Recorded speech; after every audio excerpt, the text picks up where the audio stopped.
Analizin cavabı göstərir ki, uşağın atası siz deyilsiniz. Ola bilməz axı. Bu nə deməkdir indi? Buradan gedəcəm Dilarənin yanına. Anası Rəfiqə oyunları gəlmişdi, evimdə az qalmışdı, məni döysün. O indi qızı çıxsın bizə izah eləsin. Görək bu nə deməkdir? Mən sənə deyirəm ki, uşağın atası Turaldısa, gəlsin uşağına sahib çıxsın da. Başqa vaxtda özgələrinə ağıl verirlər. Arzu xanım, bilirsiniz də mən burada çalışıram. Nəsə lazım olub eləsə, utanmayın.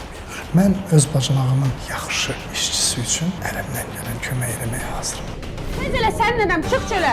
Sən kimsən ha? Sən nəyə keçir danışsan? Zal. Nə edirsən hələ? Sabah bu vaxta qədər pula çatdır. Fərdə, Tahir belə tələsib hara gedirdi? Hava almağa çıxıram dedi, amma telefonla danışırdı. Qızıl ver görüm. Ana! Ana mal ver mənə.